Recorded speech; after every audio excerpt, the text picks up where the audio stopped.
Dharwad KIADB ಇಲಾಖೆಯ ಅಕ್ರಮ ದಂಧೆ ಬಗೆದಷ್ಟು ಬಯಲಾಗ್ತಾ ಇದೆ. ಸತ್ತವರ ಹೆಸರು, ಬದುಕಿದವರ ಹೆಸರಿನ ಮೇಲೆ ಅಧಿಕಾರಿಗಳು ಕೋಟಿ ಕೋಟಿ ಲೂಟಿ ಹೊಡೆದಿದ್ದಾರೆ. ಹೋರಾಟಗಾರ ಬಸವರಾಜ್ ಕೊರವರ್ ಕೆಐಎಡಿಬಿ ಇಲಾಖೆಯ ಅಕ್ರಮವನ್ನ ಬಯಲಿಗೆಳೆದಿದ್ದಾರೆ. ಹುಬ್ಬಳ್ಳಿ ಮೂಲದ ನಾಗಪ್ಪ ಬೆಳ್ಳೇರಿ ಎಂಬ ರೈತನ ಹೆಸರಲ್ಲಿ ಕೋಟಿ ಕೋಟಿ ಲೂಟಿ ಹೊಡೆಯಲಾಗಿದೆ. ಕೊಪ್ಪಳದ ಗವಿಸಿದ್ದೇಶ್ವರ ಜಾತ್ರೆಯಲ್ಲಿ ದಾಸೋಹ ಸಂಭ್ರಮ ಜೋರಾಗಿದೆ. ಜಾತ್ರೆಗೆ ಆಗಮಿಸುವ ಭಕ್ತರಿಗೆ ಬಡಿಸಲು ಅನ್ನ, ಸಾಂಬಾರ್, ಪಲ್ಯ ಸಿದ್ಧವಾಗಿದೆ.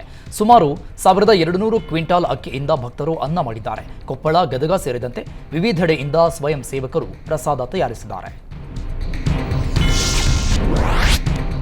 ಬೊಲೆರೋ ವಾಹನದಲ್ಲಿ ಅಕ್ರಮವಾಗಿ ಜಾನುವಾರು ಸಾಗಾಟ ಮಾಡಲಾಗಿದ್ದು, ಹೊನ್ನಾವರ ಪೊಲೀಸರು ದಾಳಿ ಮಾಡಿ ಜಾನುವಾರು ಸಮೇತ ಆರೋಪಿಗಳ ವಶಕ್ಕೆ ಪಡೆದುಕೊಂಡಿದ್ದಾರೆ.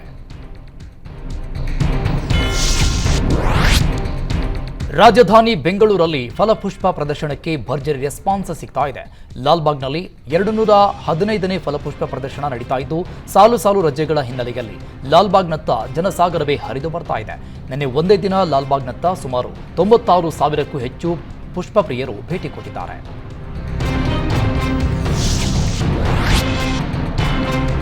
ಬಿಜೆಪಿ ಶಾಸಕ ಬಸನಗೌಡ ಪಾಟೀಲ್ ಯತ್ನಾಳ್ ಒಡೆತನದ ಶುಗರ್ ಫ್ಯಾಕ್ಟರಿ ಬಂದ್ಗೆ ಆದೇಶ ಹೊರಡಿಸಲಾಗಿದೆ. ಕರ್ನಾಟಕ ಮಾಲಿನ್ಯ ನಿಯಂತ್ರಣ ಮಂಡಳಿ ಆದೇಶ ನೀಡಿದೆ. ಕಲಬುರಗಿ ಜಿಲ್ಲೆ ಚಿಂಚೋಳಿ ತಾಲೂಕಿನ ಚಿಮ್ಮಾಯಿದಾಲಯಿ ಗ್ರಾಮದ ಬಳಿ ಸಿದ್ದಶ್ರೀ ಸಕ್ಕರೆ ಕಾರ್ಖಾನೆ ಇದೆ. ಹಂಪಿ ವಿರೂಪಾಕ್ಷ ದೇಗುಲ ಪ್ರವೇಶಕ್ಕೆ ವಸ್ತ್ರ ಸಂಹಿತೆ ಜಾರಿಗೊಳಿಸಲು ಚಿಂತಿಸಲಾಗ್ತಾ ಇದೆ. ಜನರಲ್ಲಿ ಜಾಗೃತಿ ಮೂಡಿಸಲು ಜಿಲ್ಲಾಡಳಿತ ಜನರಿಗೆ ಶಾಲು ಪಂಚೆ ನೀಡಿದೆ. ಸಾರ್ವಜನಿಕರಲ್ಲಿ ಭಕ್ತಿ ಭಾವನೆ ಮೂಡಿಸುವ ಉದ್ದೇಶದಿಂದ ಜಿಲ್ಲಾಧಿಕಾರಿ ಕ್ರಮ ಕೈಗೊಂಡಿದ್ದಾರೆ. ಜೀನ್ಸ್ ಪ್ಯಾಂಟ್ ಮತ್ತು ಬರ್ಮೋಡಾ ತೊಟ್ಟು ಬಂದ ಭಕ್ತರಿಗೆ ಸಾಂಪ್ರದಾಯಿಕ ಬಟ್ಟೆ ಧರಿಸಿ ದರ್ಶನ ಪಡೆಯುವಂತೆ ಜಾಗೃತಿ ಮೂಡಿಸಲಾಗುತ್ತಿದೆ. ಉತ್ತರ ಪ್ರದೇಶದ ಜ್ಞಾನವಾಪಿಗೆ ಕನ್ನಡದ ನಂಟಿದ್ದು, ಜ್ಞಾನವಾಪಿ ಮಸೀದಿಯಲ್ಲಿ ಕನ್ನಡ ಶಿಲಾಶಾಸನ ಪತ್ತೆಯಾಗಿದೆ. ಪುರಾತತ್ವ ಸರ್ವೆ ಇಲಾಖೆ ವೈಜ್ಞಾನಿಕ ಸಾಕ್ಷ್ಯ ಕೊಟ್ಟಿದೆ. ಕನ್ನಡ, ತೆಲುಗು ಹಾಗೂ ದೇವನಾಗರಿ ಭಾಷೆಗಳ ಶಿಲಾಶಾಸನ ಪತ್ತೆಯಾಗಿವೆ. ಅಪಘಾತಗಳ ಸಂಖ್ಯೆ ಹೆಚ್ಚಾದ ಬೆನ್ನಲ್ಲೇ ಬಿಎಂಟಿಸಿ ಎಚ್ಚೆತ್ತುಕೊಂಡಿದೆ. ಅಪಘಾತ ತಡೆಗಟ್ಟುವ ಕುರಿತು ಚಾಲಕರಿಗೆ ಅರಿವು ಮೂಡಿಸಲು ಬಿಎಂಟಿಸಿ ಮುಂದಾಗಿದೆ. ಬಿಎಂಟಿಸಿಯ ದಕ್ಷಿಣ ವಲಯ ಅಪಘಾತಗಳನ್ನು ತಡೆಗಟ್ಟುವ ಕುರಿತು ಅರಿವು ಮೂಡಿಸಲಾಯಿತು.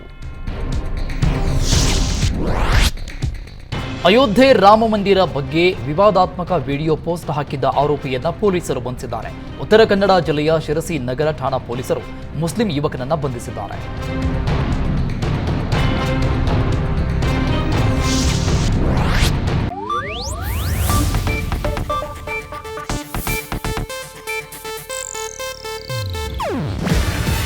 ಇದು ಏಷ್ಯಾನೆಟ್ ನ್ಯೂಸ್ ನೆಟ್ವರ್ಕ್ ಪ್ರಸ್ತುತಿ. ನೀವು ನೋಡ್ತಿದ್ದೀರಾ ಏಷ್ಯಾನೆಟ್ ಸುವರ್ಣ ನ್ಯೂಸ್.